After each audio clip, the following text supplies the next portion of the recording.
Hello. Last video में हमने आपको कार्बोहाइड्रेट्स के बारे में बताया था कि ये क्या होते हैं, उसकी डेफिनेशन बताई थी और क्लासिफिकेशन बताया था तथा साथ में ग्लूकोज की रिएक्शंस ली थी। आज हम ग्लूकोज और फ्रक्टोज की रिएक्शन का तुलनात्मक अध्ययन करेंगे। कार्बोहाइड्रेट में सबसे पहले हम इसका स्ट्रक्चरल फॉर्मूला देखेंगे।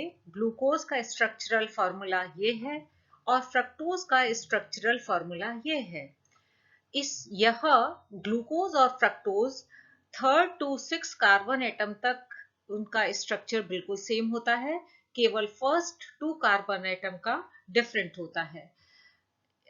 इसमें ग्लूकोज में फर्स्ट पोजीशन पर एल्डिहाइडिक ग्रुप होता है क्योंकि यह एक संयोजी होता है यानी मोनोवेलेंट होता है, और फ्रक्टोज में कीटोनिक ग्रुप सेकंड पोजीशन पर होता है, यह बाइवेलेंट होता है।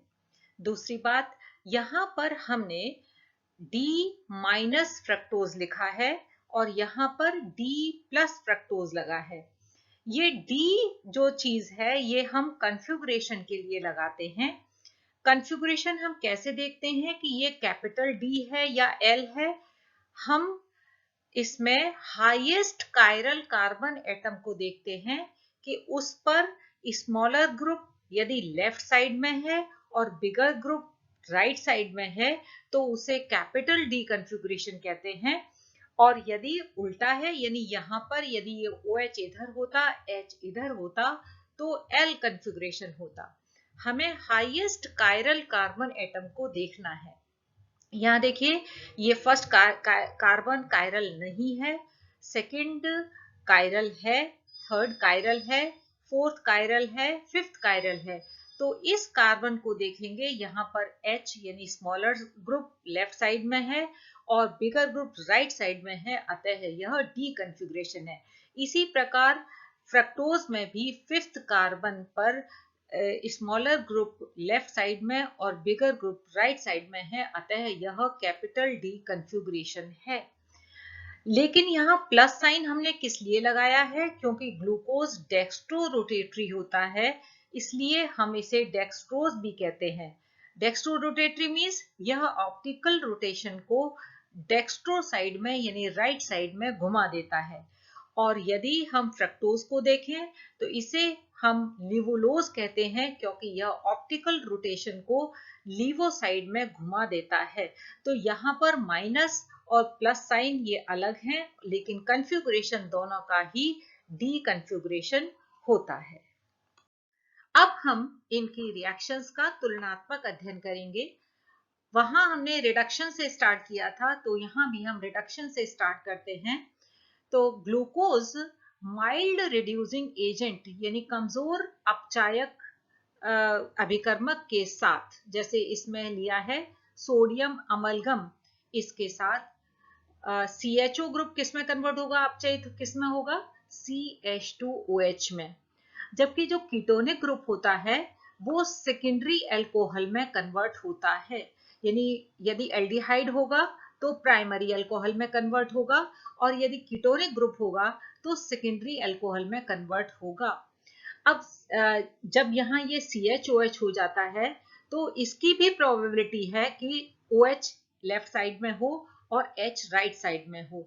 तो इस प्रकार फ्रक्टोज के सोडियम अमलगम से अपचयन के पश्चात सॉर्बिटॉल और ये मैनिटॉल बनता है, जबकि एल्डिहाइड के अपचयन से सिर्फ सॉर्बिटॉल प्राप्त होता है। तो ये डिफरेंस है। यदि हम स्ट्रॉन्ग रिड्यूसिंग एजेंट लें जैसे रेड फास्फोरस हाइड्रोआइडिक एसिड, तो यह पूरी तरह से अपचयित होता है यानी कंप्लीट रिडक्शन होता है। तो सारे ऑक्सीजन हट जाएंगे और हर कार्बन पर उसकी संयोजकता के आधार पर मैक्सिमम हाइड्रोजन लग जाते हैं, यानी यह एन हेक्सेन बनाता है। इसी प्रकार फ्रक्टोज भी रेड फास्फोरस हाइड्रोआइडिक एसिड के साथ एन हेक्सेन बनाता है। अब हम लेंगे ऑक्सीडेशन। उसी प्रकार माइल्ड ऑक्सीडाइजिंग एजेंट ले लें तो ऑक्सीडाइज होकर CHO ग्रुप COOH में कन्वर्ट होता है। तो COOH यहाँ आ जाएगा, इसे हम कहेंगे gluconic acid. Fructose bromine water से ऑक्सीडाइज नहीं होता, यानी हम कह सकते हैं माइल्ड ऑक्सीडाइजिंग एजेंट से ऑक्सीडाइज नहीं होता। अब हम स्ट्रॉन्ग ऑक्सीडाइजिंग एजेंट लें, जैसे कि कंसंट्रेट नाइट्रिक एसिड, तो ग्लूकोज में CHO ग्रुप भी COOH में कन्वर्ट हो जाता है और CH2OH भी COOH में कन्वर्ट हो जाता है। इसको हम कहते हैं सैकेरिक एसिड। ये इसका पुराना नाम है, इसका नया नाम है ग्लूकेरिक एसिड। यदि हम फ्रक्टोज का ऑक्सीडेशन कंसंट्रेट नाइट्रिक एसिड के साथ कराएं, तो हमेशा कीटोन का आपने पहले भी पढ़ा होगा कि कीटोन हमेशा लेस नंबर ऑफ कार्बन के एसिड में कन्वर्ट होता है। तो आप यहां पर देखिए, यह है ट्राईहाइड्रोक्सी ग्लूटेरिक एसिड, ये भी एक कार्बन कम है, ये है COOH, CHOH whole thrice, CH2OH, यानी ये 5 कार्बन का हो गया। और किस में कन्वर्ट होता है ये? टार्ट्रिक एसिड, ये 4 कार्बन है, और ये है ग्लाइकोलिक एसिड, ये भी 2 कार्बन है, यानी हर एसिड 6 कार्बन से कम का होगा। ये डिफरेंस है, इसमें same number of carbon atom का एसिड बनता है, जबकि फ्रक्टोज में less number of carbon atom का एसिड बनता है। अब जैसा कि आपको पता है कि ग्लूकोज और फ्रक्टोज इजीली ऑक्सीडाइज हो जाते हैं, अतः यह रिड्यूसिंग एजेंट की तरह वर्क करते हैं, यानी यह स्वयं तो ऑक्सीडाइज हो जाएंगे और दूसरे को रिड्यूस कर देंगे। तो ग्लूकोज को यदि हम सिल्वर नाइट्रेट के साथ, उसमें ग्लूकोज में सिल्वर नाइट्रेट सोल्यूशन डालें, तो ग्लूकोज खुद तो ग्लूकोनिक एसिड में कन्वर्ट हो जाता है और टॉलरेंस रिएजेंट को सिल्वर मिरर में कन्वर्ट कर देता है। इसी प्रकार फ्रक्टोज भी ऑक्सीडाइज होता है टार्ट्रिक एसिड और ग्लाइकोलिक एसिड में, इसमें ट्राईहाइड्रोक्सी ग्लूटेरिक एसिड नहीं बनता। टार्ट्रिक एसिड और ग्लाइकोलिक एसिड में ऑक्सीडाइज होता है और सिल्वर मिरर ये बना देता है। इसी प्रकार यह फेलिंग सोल्यूशन के साथ यदि हम इसे रिएक्शन कराएं, तो स्वयं तो ग्लूकोनिक एसिड में ऑक्सीडाइज हो जाता है और फेलिंग सोल्यूशन कॉपर ऑक्साइड का रेड प्रेसिपिटेट देता है। इसी प्रकार फ्रक्टोज यदि हम देखें, तो फ्रक्टोज टार्ट्रिक एसिड और ग्लाइकोलिक एसिड बनाता है और कॉपर ऑक्साइड का रेड प्रेसिपिटेट देता है, यानी ग्लूकोज व फ्रक्टोज दोनों ही फेलिंग सॉल्यूशन को रेड प्रेसिपिटेट में रिड्यूस कर देते हैं। ये दोनों ही आपने टेस्ट सेकेंड ईयर में लैब में किए होंगे।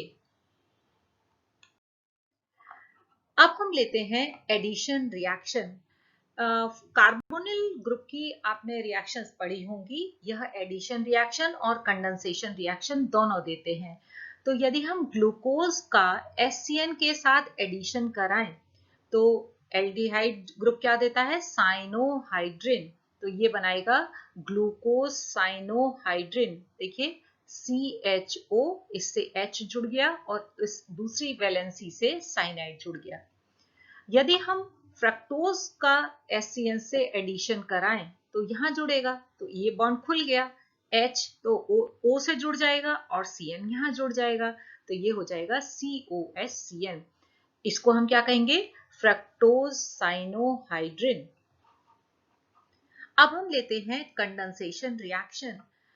कंडेंसेशन में देखिए O यहां से निकलेगा और H2 यहां से निकलेगा, तो ये बना देगा CH डबल बॉन्ड NOH। इसे हम कहेंगे ग्लूकोज ऑक्सीम। और ये क्या है compound? This is hydroxyl Amin.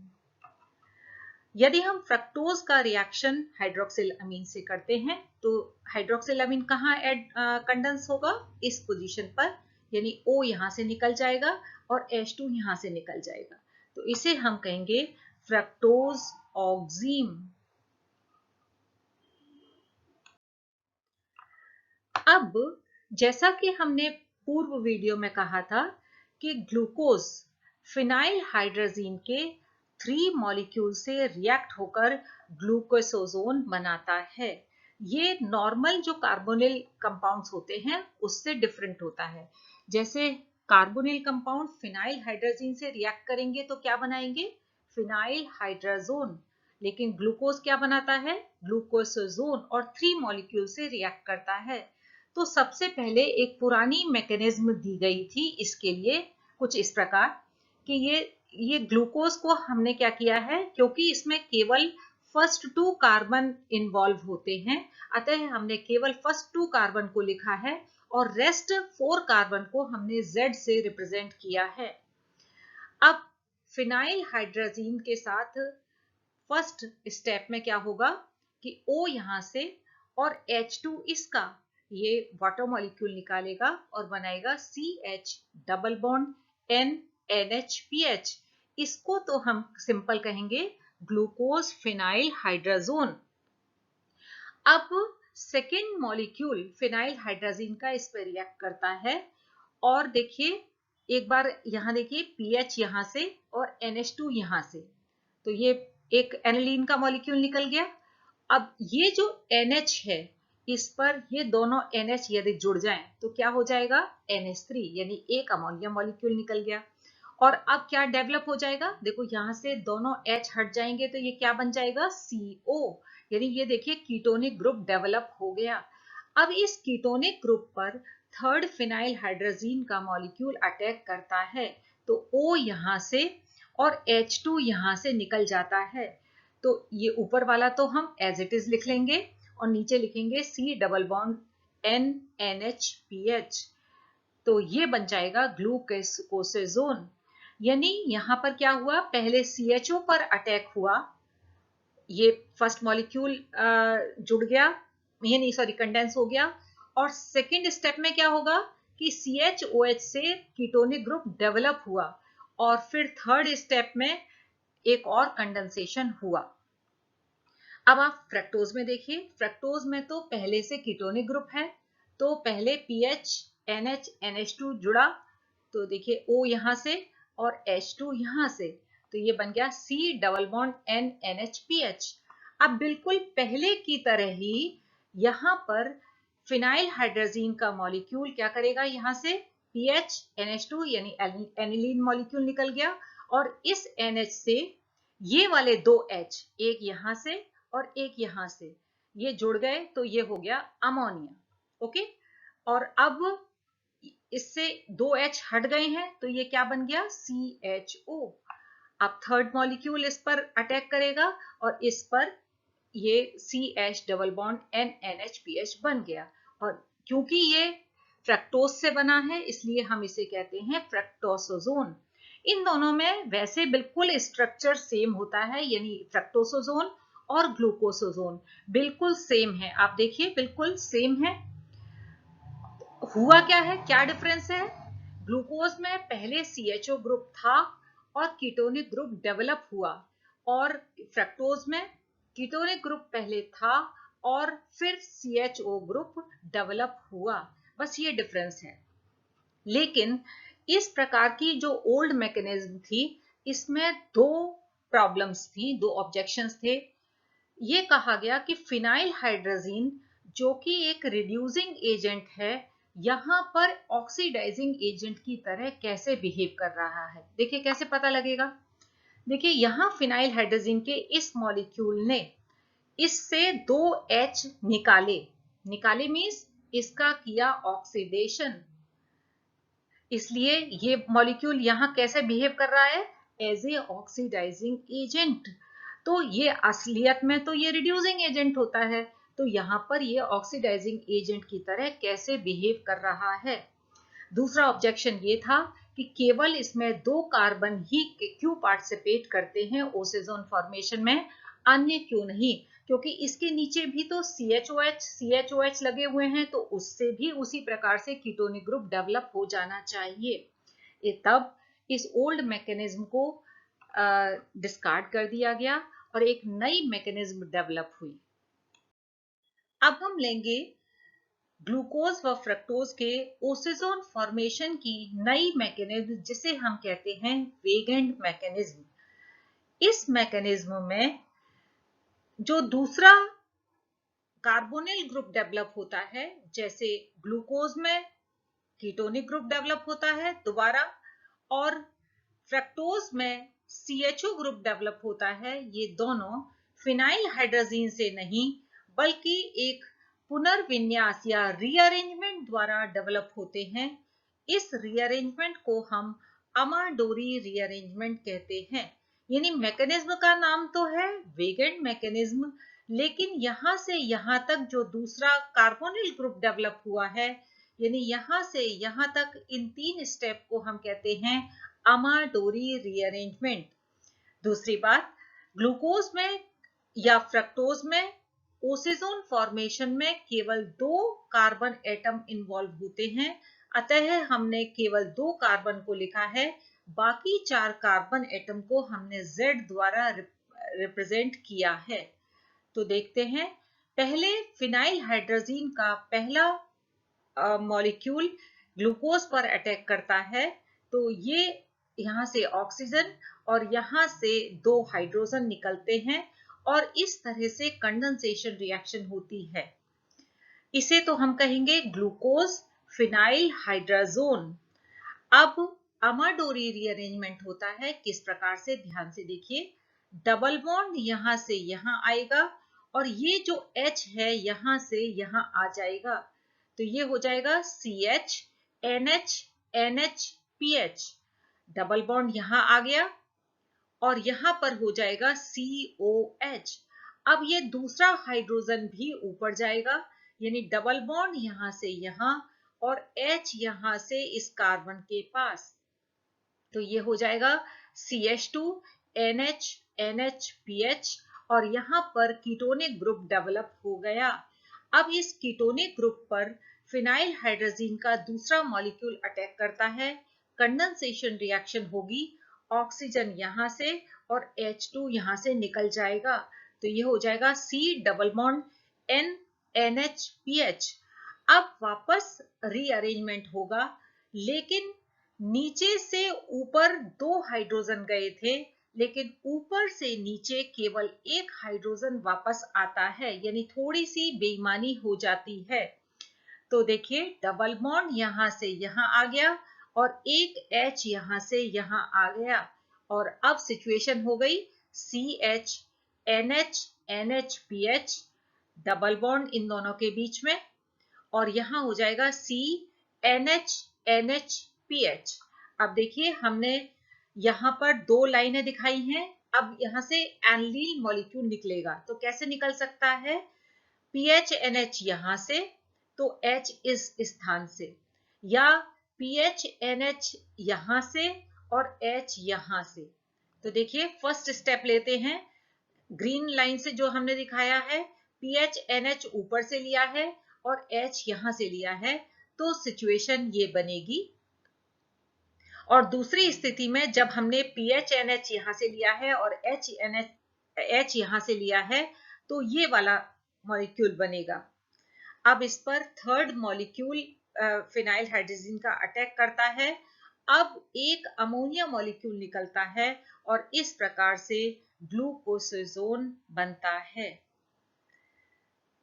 Okay, अब हम फ्रक्टोज का लेते हैं। फ्रक्टोज में कीटोनिक ग्रुप पहले से ही डेवलप है, तो PHNH NH2 का अटैक इस कीटोनिक ग्रुप पर होगा, तो ये बनाएगा C double bond N NH PH। अब क्या होगा, हाइड्रोजन ऊपर से नीचे आएंगे, यानी डबल बॉन्ड यहां से यहां और H यहां से यहां, तो सिचुएशन हो गई C NH NH PH और डबल बॉन्ड यहां आ गया और यहां रह गया CHOH। अब एक H और नीचे आएगा, तो डबल बॉन्ड यहां से यहां ऊपर की तरफ और H यहां से इस जगह पर, तो ये हो जाएगा CHO CH NH NH PH। यानी अब देखिए, ऊपर की साइड में CHO डेवलप हो गया। अब इस CHO पर फिनाइल हाइड्रोजीन का मॉलिक्यूल अटैक करेगा, यहाँ फिनाइल हाइड्रोजीन का मॉलिक्यूल लिखना है और तो ये बन जाएगा CH double bond N NH pH और यहाँ CH NH NH पीएच, जो ये चीज लिखी हुई है ये हमको एज इट इज लिखनी है। फिर बेईमानी होगी कि ऊपर से नीचे 2 हाइड्रोजन आए थे, अब वापस जो जाएंगे वो एक ही हाइड्रोजन ऊपर जाएगा। तो देखिए डबल बॉन्ड यहां से यहां आ गया और ये H नीचे से ऊपर वापस गया। अब फिर वही करेंगे, NHPH यहां से लें और H यहां से लें तो ये वाली चीज बनेगी। और यदि हम NHPH यहां से लें और H यहां से लें तो ये वाला मॉलिक्यूल बनेगा। इस दोनों पर यदि फिनाइल हाइड्रोजीन का मॉलिक्यूल अटैक करता है तो ये फ्रक्टोसोजोन बनाता है। ये फ्रक्टोसोजोन और ग्लूकोसोजोन स्ट्रक्चर में बिल्कुल समान होते हैं, लेकिन ग्लूकोज से बनता है उसको हम ग्लूकोसोजोन कहते हैं और फ्रक्टोज से बनता है उसे हम फ्रक्टोसोजोन कहते हैं। अब जैसा कि आपने देखा था कि पहली जो मैकेनिज्म थी ओल्ड मैकेनिज्म, उसमें 2 ऑब्जेक्शन थे। पहली बात ये थी कि फिनाइल हाइड्रोजीन जो कि एक रिड्यूसिंग एजेंट है यहाँ पर ऑक्सीडाइजिंग एजेंट की तरह कैसे बिहेव करता है। तो इसको तो इस मैकेनिज्म द्वारा यानी वेगेंट मैकेनिज्म द्वारा खत्म कर दिया गया, क्योंकि यहाँ पर जो कीटोनिक ग्रुप या CHO ग्रुप अमाडोरी रीअरेंजमेंट के फलस्वरूप बनता है, ना कि फिनाइल हाइड्रोजीन द्वारा। और जो सेकेंड ऑब्जेक्शन था कि केवल 2 ही कार्बन एटम क्यों इन्वॉल्व होते हैं ओसेजोन फॉर्मेशन में, अन्य क्यों नहीं, उसे फाइजर एंड फाइजर ने खत्म किया था अपने इस एक्सप्लेनेशन से कि 2 कार्बन इन्वॉल्व होने के बाद, ये देखिए ग्लूकोसोजोन मॉलिक्यूल है, देखो क्या CH डबल बॉन्ड NNHPH था ग्लूकोसोजोन में और यहां पर था C डबल बॉन्ड NNHPH। ये दोनों NNHPH कुछ इस प्रकार से रीअरेंज हो जाते हैं और इसमें नाइट्रोजन और इस हाइड्रोजन के बीच में हाइड्रोजन बॉन्डिंग हो जाती है, फलस्वरूप एक चीलेट बन जाता है इसके बाद में, और कार्बन एटम ओसेजोन फॉर्मेशन में पार्टिसिपेट नहीं कर पाते हैं।